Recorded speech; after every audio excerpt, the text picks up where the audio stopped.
अस्सलाम वालेकुम friends and welcome to Asas TV. ये हैं अमेरिका के मशहूर मरूफ जर्नलिस्ट और पॉलिटिकल साइंटिस्ट जॉन मेर्शिमर। और रशिया और यूक्रेन की जंग को लेकर पिछले 21 महीने से पूरी दुनिया में जो कॉन्सेप्ट चल रहा है, जंग के आगाज से लेकर अब तक और आगे भी कई सालों तक ये कॉन्सेप्ट चलता रहेगा जब तक रशिया और यूक्रेन की जंग खत्म नहीं होती, रशिया या यूक्रेन को अपने मुतल्लिका मकासद हासिल नहीं होते। एक कॉन्सेप्ट चलता रहेगा और वो क्या है?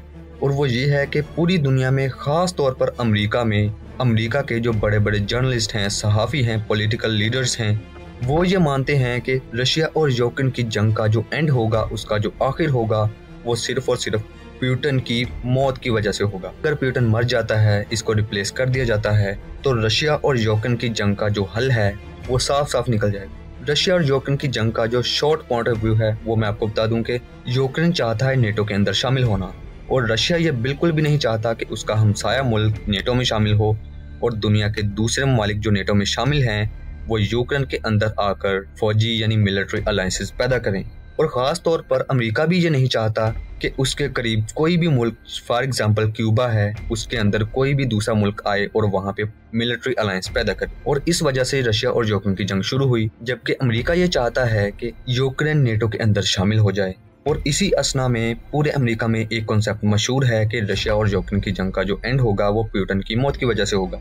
लेकिन यहाँ पे अमेरिका के टॉप के जो जर्नलिस्ट हैं, पॉलिटिकल साइंटिस्ट हैं, जिनकी बात पूरा यूरोप भी मानता है और अमेरिका भी मानता है, तो ये हैं जी जॉन मेर्शिमर। और इन्होंने साफ साफ ये कहा है कि रशिया और यूक्रेन के हवाले से इनके 2 पॉइंट्स हैं, 2 पॉइंट ऑफ व्यूज हैं। नंबर 1 ये कि अगर प्यूटन को रिप्लेस कर दिया जाता है, यानी कि उसको मार दिया जाता है, तो प्यूटन की जगह जो नया लीडर आएगा वो प्यूटन से भी ज्यादा खतरनाक होगा। जी हाँ, बिल्कुल।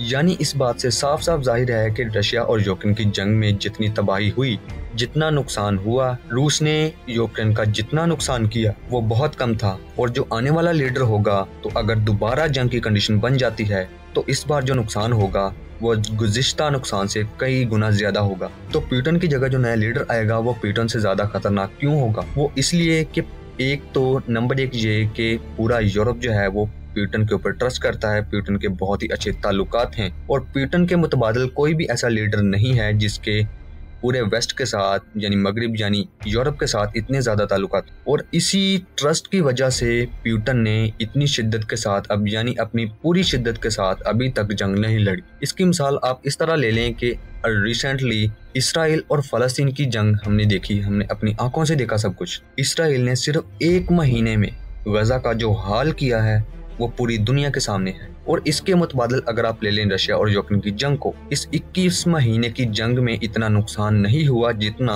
इसराइल ने 1 महीने में फ़लस्तीन का नुकसान कर दिया। तो जॉन मेर्शिमर का पहला पॉइंट ये है कि प्यूटन के मुतबादिल अगर कोई लीडर आता है तो वो प्यूटन से ज्यादा खतरनाक होगा। दूसरा पॉइंट इनका ये है कि प्यूटन के ऊपर जितना ट्रस्ट बन चुका है यूरोप का, उस ट्रस्ट को और ज्यादा बढ़ाया जाए।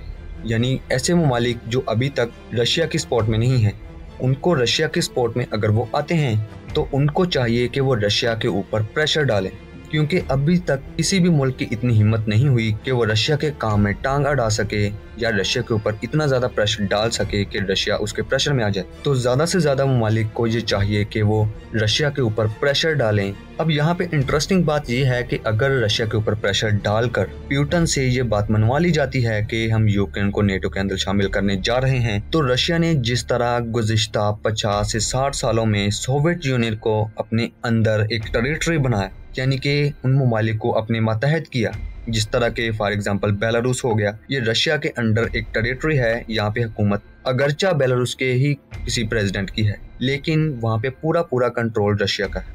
अब इसी तरह सोवियत यूनियन के जो दूसरे ममालिक हैं, उनके ऊपर भी किसी न किसी हद तक कंट्रोल जो है वो रशिया का है। अगरचा मुकम्मल तौर पर ना हो, लेकिन किसी न किसी हद तक कंट्रोल रशिया का है। और अगर रशिया यूक्रेन के ऊपर भी इसी तरह कंट्रोल कर लेता है, तो अगर आपको ना पता हो तो यहाँ पे इम्पोर्टेंट बात मैं आपको बता दूं कि दुनिया के दूसरे बड़े जखीरे गैस के वो यूक्रेन के अंदर हैं और अगर रशिया यूक्रेन के ऊपर कब्जा कर लेता है तो वो गैस के 2 बड़े जखीरे, दुनिया का दूसरा बड़ा जखीरा, वो रशिया के हाथ लग जाएगा। अब ऑब्वियसली रशिया तो पहले से ही पूरे यूरोप को गैस फराहम करता है, तो इसी वजह से यूरोप का जो ट्रस्ट है वो रशिया के ऊपर बना हुआ है। तो अगर यूक्रेन रशिया के हाथ लग जाता है तो रशिया अपनी मर्जी के मुताबिक दुनिया के बड़े बड़े ममालिक को अपने इशारों पे नचा सकता है, उनसे कुछ भी करवा सकता है। तो अमेरिका समेत पूरा नेटो ये नहीं चाहता कि यूक्रेन जो है वो रशिया के अंडर एक टेरिटरी बने। और अगर आपको ना पता हो तो 2008 में जॉर्जिया और यूक्रेन ने ये फैसला किया था कि वो नेटो के अंदर शामिल होने जा रहे हैं, और उन हालात को लेकर रशिया ने जॉर्जिया के ऊपर हमला कर दिया। तो जब रशिया को पता चला तो उसने जॉर्जिया के ऊपर हमला कर दिया और यूक्रेन अपनी बात से पीछे हट गया। उसके बाद 2008 से लेकर 2021 तक, 2021 में यूक्रेन ने दोबारा ऐलान किया कि वो नेटो के अंदर शामिल होने जा रहे हैं, लेकिन अभी तक यूक्रेन जो है वो नेटो के अंदर शामिल नहीं हो सका। सो देखते हैं कि आने वाले वक्त में क्या होगा, क्या यूक्रेन जो है वो नेटो के अंदर शामिल हो पाएगा या नहीं। So let's see what happen. Video को लाइक करें, असास टीवी को सब्सक्राइब करें। Thank you so much for watching.